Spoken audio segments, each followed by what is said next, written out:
महेश जी की पत्नी कौशल्या के गुजर जाने के बाद उनका पुत्र प्रवीण उन्हें अपने पास शहर ले गया।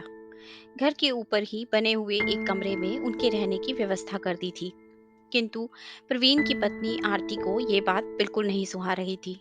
रोज रोज कुछ न कुछ कलह होती रहती थी। उसका मकसद ससुर जी को वापस भेजना था। इस कारण प्रवीण बहुत तनाव में रहता था। एक दिन पिता ने गांव वापस जाने की इच्छा जताई तो प्रवीण ने मना किया, किंतु आरती बहुत खुश हो गई। अगले ही दिन उसने उस कमरे को किराए पर उठाने के लिए एक ब्रोकर से बात कर ली, जिसमें पिताजी रहते थे, ताकि वो कहीं वापस जाने का इरादा बदल ना दें। महेश जी ने आरती से कहा, कमरा ब्रोकर द्वारा किराए पर उठाने की सूरत में कमीशन भी देना होगा। मेरा एक मित्र आशीष कुमार अपने किसी मित्र के लिए कमरा ढूंढ रहा है। कहो तो मैं बात करूं? लोभी आरती ने तुरंत हाँ कर दिया। महेश जी ने कहा, बहू, मेरे मित्र आशीष कुमार पूछ रहे थे कि अगर किराएदार को पेइंग गेस्ट बना लो तो ज्यादा रकम दे सकते हैं। बोलो, तुम्हारी क्या राय है? आरती ने कहा, ठीक है, किंतु जो घर में बनेगा वही सब खाना पीना मिलेगा। आप पूछ लेना, मुझे कोई ऐतराज नहीं है। 4 पैसे तो मिलेंगे। अगले हफ्ते महेश जी घर वापस जा रहे थे और उसी शाम को नया पेइंग गेस्ट आ रहा था।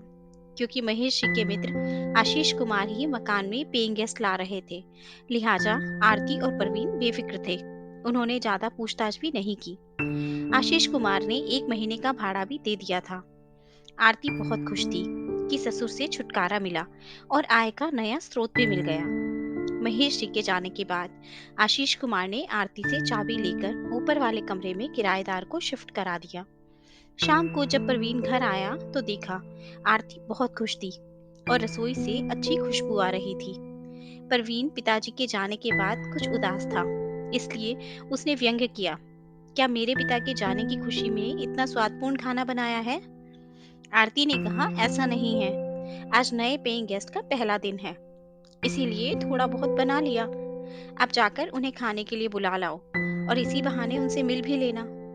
मैं तो अभी तक नहीं मिली हूँ। परवीन बेमन से ऊपर गया और दरवाजा खटखटाया तो दरवाजा महेश जी ने ही खोला। परवीन को बहुत अच्छा लगा, किंतु अगले ही पल उसका चेहरा शर्म से झुक गया। महेश जी बोले, परवीन, तुम दुखी मत हो, मैं हर महीना किराया समय पर ही दूंगा। अब बहू को कोई शिकायत भी नहीं होगी। आशीष कुमार ने मुझे एक लाइब्रेरी में केयरटेकर का काम दिला दिया है। काम के साथ साथ पढ़ने को किताबें भी मिलेंगी और पैसे भी मिलेंगे।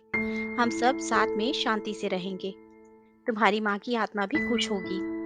इस समस्या का इससे अच्छा समाधान कोई नहीं हो सकता था। प्रवीण सोच रहा था कि ये कैसा समाधान है। क्या पिता का अपने पुत्र के साथ रहना एक समस्या है? दोस्तों, आशा करती हूँ आपको ये कहानी अच्छी लगी होगी और जरूर कुछ नया सीखने को मिला होगा। आपका एक लाइक, शेयर और सब्सक्राइब हमें ऐसी ही और वीडियोस बनाने के लिए मोटिवेट करता है। इसलिए अगर अभी तक आपने हमारा चैनल सब्सक्राइब नहीं किया तो प्लीज़ आप हमारे चैनल को सब्सक्राइब करें। आपसे कल फिर मुलाकात होगी एक नई कहानी के साथ। धन्यवाद।